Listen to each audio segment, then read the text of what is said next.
Hello everyone. Before we get started, please like and share this video. It really helps me out. Also, if you can, subscribe to my YouTube channel and make sure you cut on all notification bells so you can be notified whenever I release a new video. And one more thing, when you're watching my videos, You better make sure you look behind you. some time ago, a friend of mine and I decided to do the Ouija board for the first time, something we had never dared to do before. We called two other friends to come and do it with us, as I had been told that it's more likely something would happen if there were more people. We had a hard time convincing the other two, but at the end, they agreed to come along. We got everything ready. Feeling a bit nervous, we got started. During the session, one of the girls we had called to join us said, "This is nonsense. I'm out of here." We got a little scared and decided to leave it for another time. After a few days, the girl who had left called me.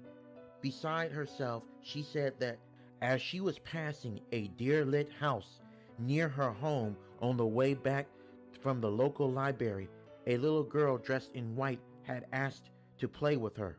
My friend told her that she couldn't as she was in a hurry to get home, and immediately the girl began to cry tears of blood. My friend fled, and when she got home, she called me.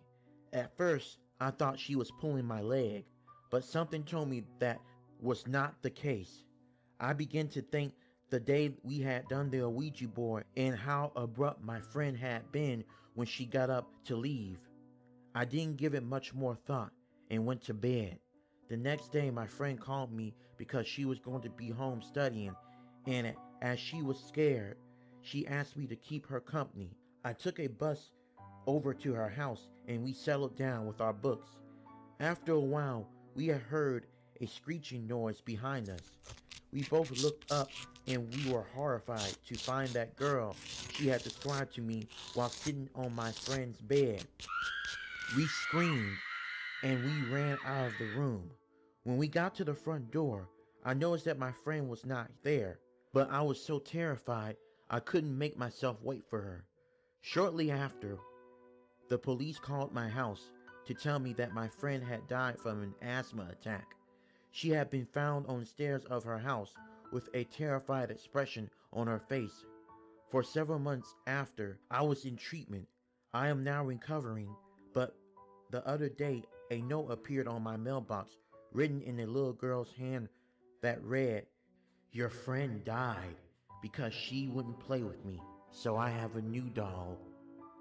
I think it's a joke since our story has become famous in our town, but on the other hand, I'm scared. I wonder, will she come for me?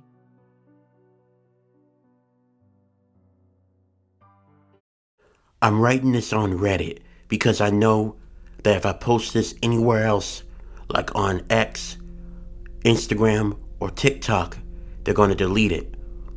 Even if I post this on YouTube, it's going to be flagged as misinformation. But trust me when I tell you, I know what I saw. And I'm writing this down because I want to share it with everyone, even people who don't believe me. You can call me crazy and say I need to go to a mental hospital, that I need to be taken away by the men in white. I don't give a fuck. I'm going to tell you this story.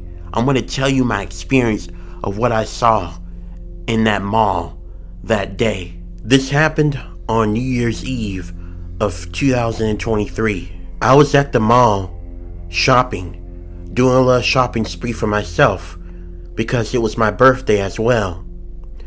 I was having a good time. The atmosphere at the mall was great.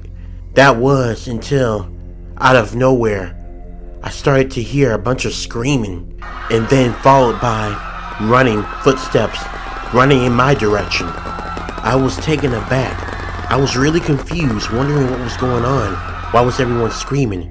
My heart began to pump really fast as I saw a whole bunch of people running. But this is what got me shooken up even more. There was a woman who was running past me, and I managed to stop her for a second, but I could tell she looked very annoyed. and I asked her, "Ma'am, what's going on? Is there an active shooter? Someone fill me in, what's happening? Why is everyone running?" The woman replied in a shaky and rushing voice and said, "There's a bunch of 8-foot creatures chasing after us. I need to go. You need to get out of here too if you want to survive." And before I can even reply to the woman, the power went out in the mall as I heard more people running and screaming. It was really becoming really chaotic. I somehow didn't believe this. Being the dumbass that I was, I ran in the opposite direction, facing the crowd. I ran until it got quiet. I went in part of the mall that was the food area. It was really dark, and it felt very intense. The air didn't feel right. I thought for a moment maybe these customers were overreacting, or maybe a lot of them were on drugs or something. I didn't know what to think. I just find it hard to believe that there are 8-foot creatures roaming about in the mall. I got further into the food court, even though it was dark, and I didn't see anyone. It was like a ghost town. See that all the customers who had got up and left their food, their belongings, stuff that they bought at the mall. Everything was left behind. I felt kind of sick to my stomach. Like the sickness of, like, I know something is gonna happen. And it wasn't something good. It felt eerie in this part of the mall.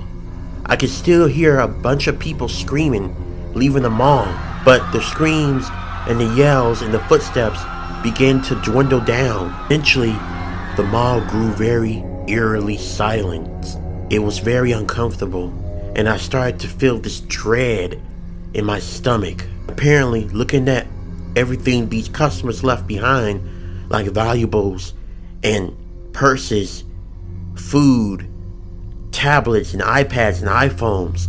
Apparently there was something that must have spooked these people to cause them to run. I decided to turn around and get out of the mall. But when I turned around, oh my God. When I turned around, I saw it. I saw what they were talking about. Standing right in front of me was a creature. No, scratch that. A bunch of creatures that were indeed 8 feet tall.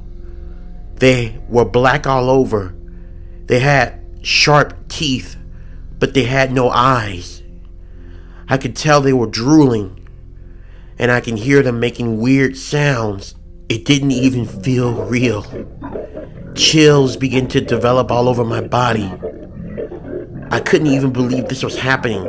I thought I was dreaming. I tried to make a run for it, but one of the creatures grabbed me. And they were trying to eat me. The other creature grabbed my arms, while the other one grabbed my legs. They were getting ready to eat me. I had to do all I can to fight, as they were really getting ready to bite down on me. For some reason, I had enough courage and enough willpower to fight them off. And I ran out of that store so fucking fast. As I was exiting out of the store, I saw a bunch of FBI agents. I had my hands up to let them know that I wasn't a threat. I can hear them yelling at me, telling me to get out of the store. One of the FBI agents guided me out of the store. After that, I ran away from the store. I got out of there so fast, I didn't even look back. I didn't even realize that I waited on myself until I got back to my apartment.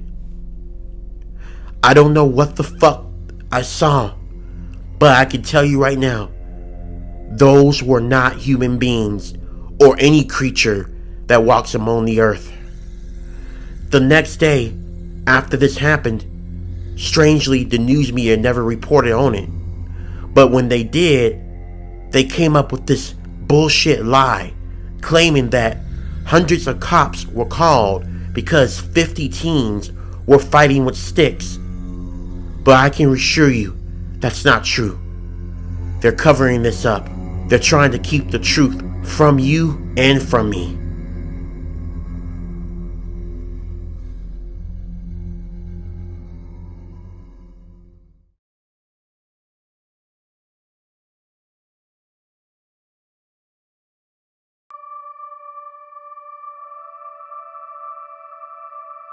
No, Ashley! Please, don't take her! Take me instead! Leave her alone! Let her go! Please! No, Ashley! It's killing her! I can't save her! No! Ashley! Ashley! Ashley! My name is Jonathan, and this happened about 2 years ago. I just had got married to my girlfriend, Ashley. We were on our way to take a little vacation at a lake house. It was a wedding gift that my parents gave to me and Ashley. We were excited to take a little trip there and just to get away from all of our problems. Me and Ashley have a very hectic work schedule and we barely see each other. So this was nice to take a couple of week vacation for the both of us, so we can unwind and sit down and relax and enjoy one another's company. When I got to the lake house, we grabbed everything out of the truck and brought it into the house, set everything up for our 2-week stay vacation here. After we got everything set up, me and Ashley began to make dinner for ourselves. As we were doing that, I noticed that Ashley was looking on her phone. She had her hands over her mouth and she looked kind of worried. That's when I asked her, "Hey, I thought we weren't going to be using our phones on vacation. What's going on? Everything all right? You look concerned." "I know this can't be happening. No, there's no way. The weather, it was supposed to be good. Look." Ashley held the phone up, and I looked at what she saw. And there was a tornado watch for the exact area that we were staying at. I was very confused because I checked the weather. I checked it before we left, and the place that we're staying at, it was supposed to be sunny for the next 2 weeks. There was not even a small chance of rain. So I was puzzled on how there was a tornado watch. I looked at the radar and I saw a whole bunch of red and purple, indicating that there was nasty weather heading our way. Fuck, you gotta be kidding me. Why? This is crazy. I checked the weather today before we left. It was supposed to be sunny. How did we get a fucking tornado watch? Ashley responded to me by saying, "Well, Jonathan, maybe it's just a passing storm that's capable of producing a tornado. It may not be here that long, and it may clear out by the time the sun sets, and we can sit outside and watch it set together. So, I'm not concerned, and you shouldn't either," Ashley reassured me. I tried to look at it through her perspective. Maybe it was just a passing storm that was capable of producing a tornado. I was just hoping that everything would be alright. As we were getting things set up and not paying attention to the weather, we noticed that it was light outside, but it began to get darker, and I noticed that the trees were waving back and forth like someone was rocking the trees back and forth. I could tell the wind was getting stronger. I stepped outside to grab some things that I left in the car, and as I was doing so, the wind was really strong. Things were flying everywhere, and I could tell there was a nasty storm heading our way. As I was searching for something in my car, that's when I got an alert on my phone. I grabbed my phone and I looked at it, and my worst fear, there was a tornado warning, and there was a storm that was capable and had a history of producing a tornado coming in our area where me and my wife were vacationing at. As I ran inside, warning my wife, I noticed that hail just started to fall out of the sky out of nowhere, and they were baseball-sized hail. I quickly went back to my car and grabbed a car cover to cover up my car, so that way the hail won't break any of my glass windows on my car.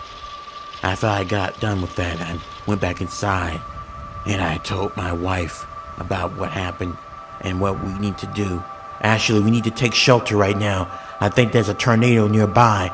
There's a lot of hell outside and it's coming down in baseball size. But before Ashley could even respond to me, we heard a tornado siren. Wait, that's weird. There aren't any tornado sirens out in these parts of the woods or in this area of town. So where is it coming from? Ashley asked me, looking confused. But I tried to snap her out of it and tell her, Ashley, we don't need to worry about where the hell the sirens are coming from. We need to take shelter. There's probably a tornado on its way. Me and Ashley grabbed everything that we needed, and we grabbed some blankets, and we went inside the bathroom, and we closed it, and we got inside the tub and placed a cover over ourselves and hunkered down. We can hear our phones going off, letting us know that the tornado was approaching. Me and Ashley hunkered down inside the tub and waited it out.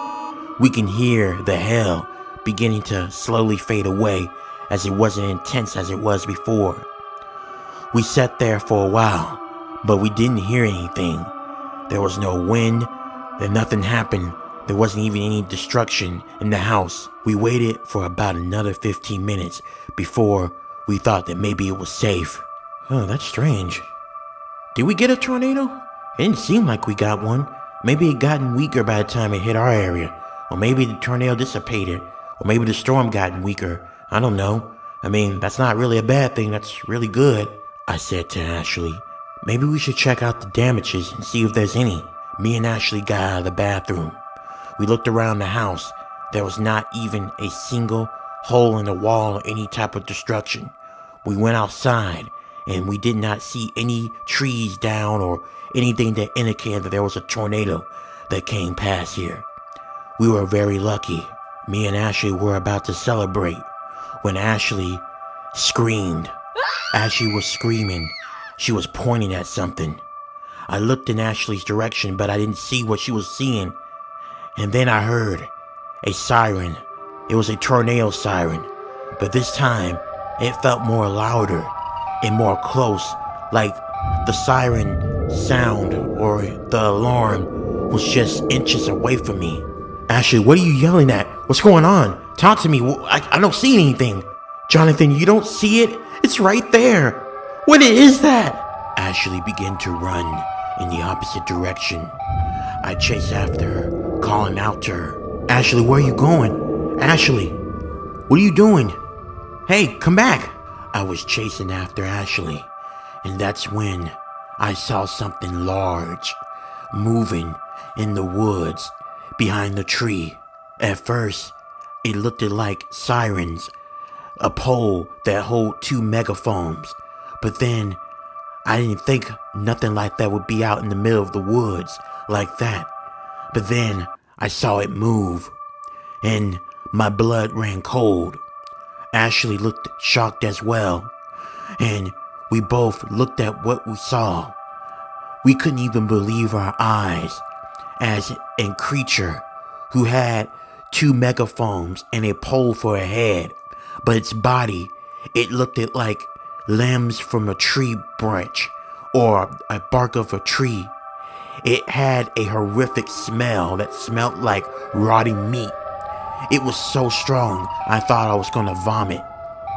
The creature was walking towards us. Then the creature, who had the head of a siren, ran fast. It looked abnormal. My wife, Ashley, tried to escape, but the creature grabbed onto her. My wife was looking shocked at first. She couldn't believe what was happening. And then she began to scream as I heard bones cracking. No, Ashley, please don't take her. Take me instead. Leave her alone. Let her go, please. No, Ashley. It's killing her. I can't save her. No. Ashley. Ashley. Ashley.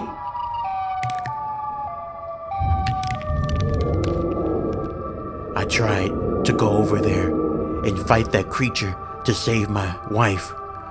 But the creature was towering over me. If I had to estimate how tall the creature was, I'd say it was about 7 stories high. I was heartbroken. My wife was gone. This creature took her away from me. But then, as I sat down and cried, seeing what happened, I didn't even care about the creature. That's when I noticed I heard something. Jonathan? Jonathan? Jonathan, I need you. Come find me, please, hurry. Jonathan? Jonathan? Jonathan, I need you. Please, hurry. Jonathan, don't leave me. Help me. I'm over here, Jonathan. Come find me. Please. I'm over here. Come outside. Don't be scared. Come over here, Jonathan. Come out. Please. It was my wife's voice. I looked up, and that siren head creature was walking towards me. As I heard it again. I'm over here. Come outside. Don't be scared. Come over here, Jonathan. Come out. Please. I looked at the creature, and I started to feel less scared. I just felt sadness. The creature came closer to me, and it reached out its long, bark-like tree hands and grabbed me. I figured that there was no use of me running. I was gonna let the creature do whatever it wanted to do with me, because I couldn't live in a world without Ashley.